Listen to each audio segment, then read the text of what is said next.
Bismillahirrahmanirrahim. Assalamualaikum warahmatullahi wabarakatuh. Apa kabar saudara semuanya? Semoga sehat walafiat. Kita akan diskusikan ilmu administrasi publik dan ilmu administrasi bisnis.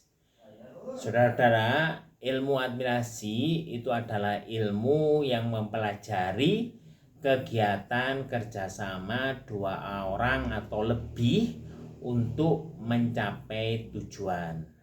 Kegiatan kerjasama yang bertujuan untuk memperoleh laba itu dipelajari dalam ilmu administrasi bisnis. Kegiatan kerjasama yang bertujuan untuk melindungi dan memberikan layanan kepada rakyat dipelajari dalam ilmu administrasi publik. Sekarang ada kecenderungan penambahan bahwa ilmu administrasi bisnis juga berorientasi memberikan layanan publik. Organisasi bisnis itu tidak semata-mata hendak memperoleh untung, tetapi juga berpartisipasi dalam kegiatan layanan.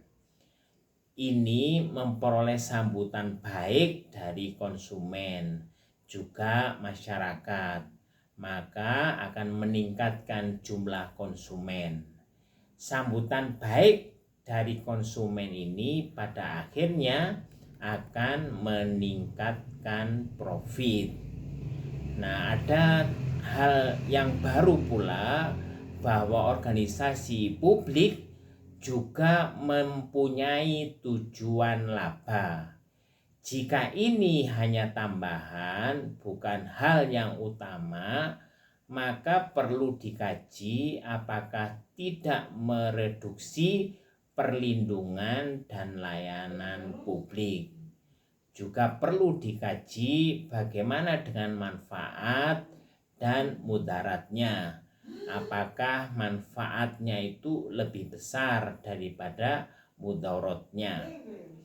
Jikapun bisa dimengerti, tujuan laba yang diejawantahkan dalam bentuk membuat kebijakan pendirian perusahaan-perusahaan negara, maka laba perusahaan negara adalah untuk menyokong misi perlindungan dan layanan publik, perusahaan industri dan perdagangan alat dan sistem, persenjataan, perusahaan yang mengelola air, perusahaan yang mengelola tanah, pertambangan misalnya, itu harus benar-benar dimiliki oleh negara sepenuhnya.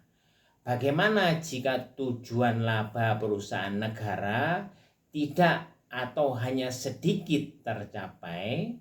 Sebenarnya ini belum bisa difahami.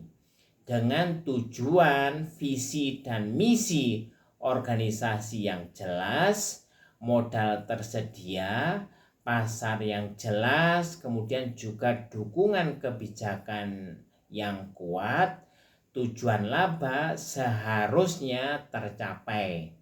Tentu saja ini perlu diteliti kasus per kasus.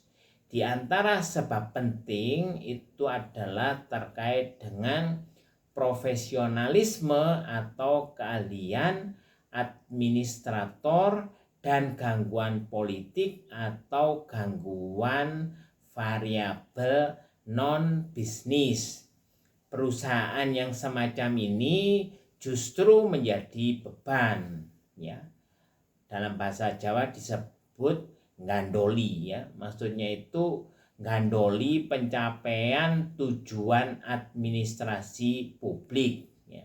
Bukan menyokong tujuan administrasi publik, yaitu untuk perlindungan dan layanan publik. Di sejumlah negara dan daerah menunjukkan perihal ini. Lalu bagaimana solusinya? Perusahaan negara itu harus dikelola oleh ahlinya, harus dikelola oleh profesional. Jika tidak, maka tinggal tunggu kehancurannya. Ahli itu bermakna profesional yang memiliki kapasitas, kapabilitas, dan kompetensi. Yang kedua itu harus mensterilkan perusahaan negara dari kepentingan politik terbatas, kecuali politik negara. Politik terbatas itu bermakna politik organisasi yang terbatas, volume kekuasaannya maupun waktunya.